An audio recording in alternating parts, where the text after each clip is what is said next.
There's something that happened after the Indiana Fever beat the Connecticut Sun that has nothing to do with the final score, nothing to do with the box score, and nothing to do with anything that occurred between the opening tip and the final buzzer. It happened in the media room. It happened in the postgame interviews. And when you actually sit down and listen to what was said, and more importantly, what was deliberately left unsaid, what you're looking at is the single most transparent and most damning illustration of a double standard that has been quietly operating around Caitlin Clark all season long. This isn't a conversation about feelings or fan loyalty. This is about specific words, specific absences, and specific contrasts that are documented, verifiable, and impossible to explain away once you see them laid out in full. So let's lay them out, every single one of them, because what Kelsey Mitchell said after this game and what Sue Bird said after this game and what both of them chose not to say, that's where the real story lives. And it's a story that deserves the same direct, honest, evidence-based examination that every other element of the season has demanded. No softening, no hedging, just the facts, exactly as they happened, exactly as they were spoken, and exactly as they were omitted. Kelsey Mitchell stood in front of the cameras after Indiana's win over Connecticut, and she talked. She talked at length. She praised Sophie Cunningham, she mentioned Monique Billings, she reflected on the team's development and what it means to compete well enough to pull out a result.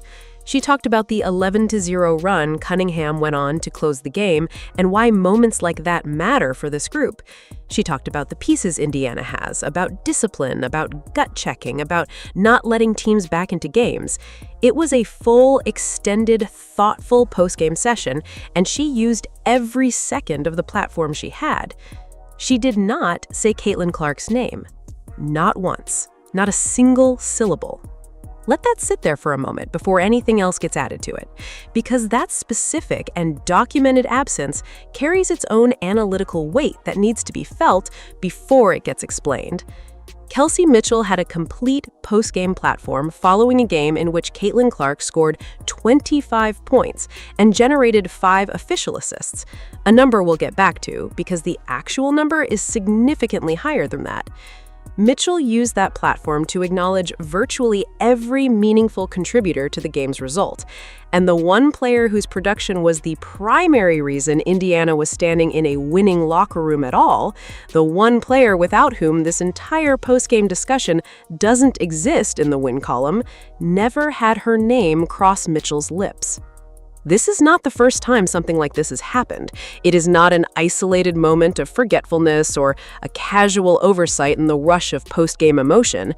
It is part of a pattern that has been building all season, documented game by game, interview by interview.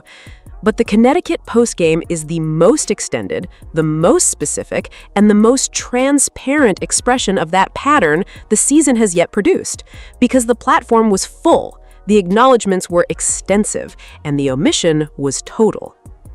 To understand why that omission is as analytically significant as it is, you have to understand what Clark has actually been doing over the 3 games leading into and including this Connecticut matchup. Because what she's been doing isn't just good, it's been something significantly more than that. It's been the kind of performance sequence that, attached to virtually any other player in this league, would be generating a completely different kind of media conversation. Indiana Fever versus Washington Mystics. Clark hits a game-winning shot at the buzzer under maximum competitive pressure. The kind of shot that requires everything: preparation, nerve, execution, and the specific mental quality that separates players who can produce in those moments from players who fold when the weight of the game lands on their shoulders. Indiana wins. They don't win without that shot. That shot is Clark's. Indiana Fever versus Chicago Sky. Clark produces a 32-point, 10-assist double-double, the first 30-point double-double partnership of that kind in the entire history of the NBA. It is a historically significant performance by any honest measure. Indiana wins. They don't win by that margin or in that fashion without what Clark put together. Indiana Fever versus Connecticut Sun. Clark scores 25 points and generates 5 official assists in a game where Indiana surrenders another double-digit lead to a team that has won exactly 2 games all year. The only reason this game ends in the win column is because of what Clark produced when the game needed her to produce it. Indiana wins. Again.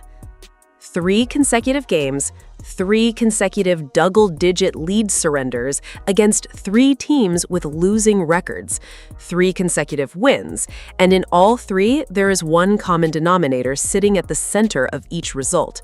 The same person, the same level of production, the same player rescuing a team from the competitive consequences of decisions made around her and execution failures produced by people on her own side. That is the competitive context inside which Kelsey Mitchell's zero-mention postgame performance and Sue Bird's analytical commentary both exist, and that context matters enormously for what follows. Now, here's where the story shifts from absence to something more specific, and in some ways more revealing, because Sue Bird didn't stay silent. Bird spoke about Clark's performance. She acknowledged the 25 points, she engaged with the game analytically and offered what could pass on a very quick and very surface-level listen as credit for what Clark did. But when you actually examine the specific framing Bird chose to apply to that acknowledgement, when you look at the exact words and the exact logic, what you find is something quite different from credit. What you find is the clearest possible illustration of a double standard operating through the specific language of basketball analysis. Bird's characterization of Clark's efficient 25-point performance went like this. Clark shot well because Connecticut's defense is poor. Connecticut gives up threes at a high rate. The defensive coverage Clark was seeing in this game created easier looks than she would face against better defensive teams. So the efficiency, in Bird's framing, belongs primarily to the opponent's defensive inadequacy, rather than to anything Clark herself generated. Not her preparation, not her ability to move within Indiana's offensive system, not her shot creation, not the 3 consecutive rescue performances she's been stringing together against 3 different opponents with 3 different defensive schemes. The explanation for her efficient night is that Connecticut's defense isn't very good. Set that framing aside for exactly one moment, and look at what Bird said about Sophie Cunningham's 11-0 closing run in the same game. She talked about Cunningham's veteran presence. She discussed how she understands what these moments require because she's been to finals, been in high-pressure situations, and carries a specific kind of competitive wisdom that shows up when the game is on the line. She talked about the importance of having a player like Cunningham on the roster for exactly these situations. The credit went to Cunningham, directly to Cunningham. The performance was framed as a reflection of who Cunningham is as a player, her experience, her competitive intelligence, her understanding of the moment. The opponent's defense was not invoked. The quality of coverage Cunningham was seeing when she went on her run was not offered as the primary explanation for why she went on her run. Cunningham got the credit, Clark got the context. That is the same analyst, the same game, the same post-game discussion. 2 entirely different analytical frameworks applied to 2 different players in the same competitive setting. And the specific direction of that divergence, framing Clark's production as a product of opponent inadequacy, while framing Cunningham's production as a reflection of Cunningham's own competitive excellence, is not a minor stylistic quirk or a random variation in how Bird discusses basketball. It is the analytical core of a documented double standard, and Bird's own words in the same conversation make it impossible to characterize as accidental. If the Connecticut Sun's poor defense explains Clark's efficiency in this specific game, then someone needs to explain what explains the game-winning shot against Washington. Washington's defense didn't collapse in the final seconds of that game and hand Clark an open look. She created that moment under pressure against a team that knew exactly what was coming and couldn't stop it anyway. Someone needs to explain the 32-point, 10-assist historic double-double against Chicago. Chicago's defense isn't the explanation for a performance that had never been produced in this league's history before Clark produced it. Someone needs to explain why the same defensive framing that gets applied to Clark's good nights is never applied to the nights when she struggles. Because if Connecticut's bad defense explains a 25-point efficient performance, what does that mean for the nights Clark shoots below her averages against better defensive teams? Does the opponent's good defense get invoked then as the primary explanation, or does the analysis in those moments look completely different? The selective deployment of contextualizing factors using opponent quality to minimize Clark's strong performances, while crediting other players' strong performances directly to those players regardless of opponent quality, is not neutral analytical commentary. It is a documented and specific pattern that Bird's own words make it impossible to defend with any real analytical integrity. And it connects directly back to Mitchell's silence, because both of them, the silence and the framing, are doing the same thing in different ways. They are both finding different mechanisms to avoid giving Clark's production its honest and direct weight. Mitchell does it by not acknowledging her at all. Bird does it by acknowledging her within a framework that displaces the credit from Clark to the opponent. The outcome in both cases is the same. The most important contributor to Indiana's 3-game win streak exits the postgame media cycle without the acknowledgement that her production, evaluated by any consistent analytical standard, actually earned. There's a dimension of the story that hasn't gotten enough direct attention, and it needs to, because it reveals how significantly the official record understates what Clark is actually doing in these games. The 5 assists that appear in the box score from the Connecticut game are not a ceiling, they are a floor, and a floor that was pushed down substantially by the execution failures of the players receiving her passes. This is not an interpretive or subjective claim. This is how assist recording works. An assist goes into the statistical record only when the pass leads directly to a made basket. If Clark threads a perfect pass through a Connecticut Sun defense to Aaliyah Boston in the paint for a close-range conversion, and Boston misses the layup, a type of play that has happened at a documented rate across the season, Clark gets no assist. She generated the opportunity, she did the playmaking work, she read the defense, created the angle, and delivered the pass that should have produced a basket. The failure belongs to the player at the end of the play, not to the player who created it. But the statistical record removes the assist from Clark's line while simultaneously removing any statistical accountability from the player who failed to convert. Run that calculation across 3 games, and what you find is that Clark's official assist totals in all 3 contests are significantly lower than her actual playmaking impact would reflect if the players receiving her passes were converting at professional rates. The 5-assist night against Connecticut was almost certainly a 12, 13, 14 assist performance in terms of what Clark created and what was squandered at the finishing end of her passes. The same pattern runs through the Chicago game and the Washington game. The official numbers don't lie, but they also don't capture the complete picture of what Clark is contributing to Indiana's offensive possessions, because the basic mechanics of how assists are counted create a systematic undercount whenever teammates fail to execute what she generates. Bird referenced Clark's statistical output. Mitchell discussed the team's various contributions. Neither of them engaged with the systematic undercount that teammate execution failures create in that statistical output. Neither acknowledged that the assist numbers that appear in the official box score represent a fraction of Clark's actual playmaking impact on Indiana's possessions. That absence of analytical engagement, combined with the defensive framing applied to what the statistics do show, creates a comprehensive and consistent pattern of discussion that minimizes Clark's competitive contribution in ways that the actual evidence simply does not support.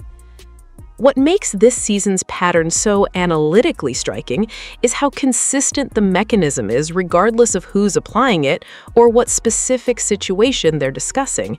It isn't limited to any one analyst or any one type of media platform or any one specific set of game circumstances. The same dynamic plays out repeatedly. Credit flows directly to other players. For Clark, the credit gets redirected to opponents' defensive failures, to the system around her, to the contributions of other players on the same play, to virtually any other explanatory factor available. The direct acknowledgement that her individual competitive excellence produced a specific result is the rarest outcome of all. And it would be one thing if Clark were an average player, whose fans were overestimating her contributions and demanding more credit than the evidence supported. That would be a completely different conversation. But that is precisely what makes this pattern so analytically significant and so impossible to simply rationalize away. Clark is not an average player demanding credit beyond what she's earned. She is the most consequential player on a team that keeps finding ways to give away double-digit leads against teams with losing records, and she keeps being the specific reason they escape with wins anyway. The gap between what she's producing and how that production is being discussed by the people with the most direct and prominent access to platforms for acknowledging it is not a subtle gap. It is a dramatic and documented divergence, and it's been building game by game, interview by interview, all season long. The 3-game rescue sequence is the sharpest illustration of that divergence the season has produced. 3 games where the team's larger failures made her individual excellence the only thing standing between Indiana and 3 losses. 3 games where the production was clear, documented, and historically significant in at least one case. 3 post-game media cycles where that production was either met with complete silence or with framing that placed the explanatory credit anywhere except on Clark herself. There's a question that sits underneath all of this that doesn't get asked directly very often, and it probably should. If this pattern is as consistent and as documented as the evidence shows it is, if the same performances that generate direct and unqualified credit for other players consistently generate silence or contextualizing frameworks when produced by Clark, then what is actually driving that consistency? What explains a pattern this sustained and this specific? It is not an accident of timing. It's not reporters asking different questions in different post-game settings. It's not random variation in how analysts happen to discuss different players in different games. The pattern is too consistent for any of those explanations to hold. Mitchell's silence and Bird's framing aren't 2 isolated data points. They are the latest additions to a season-long record that the analytical community covering the situation has been building game by game, with specificity and with evidence. Rumors have circulated all season, and they remain speculative at this point, so let's be honest about that Clark's relationship with some elements of the organizational environment around her is more complicated than the public presentation suggests, that the dynamics inside this team are not as simple as the official messaging implies. None of that is confirmed. None of it should be presented as established fact.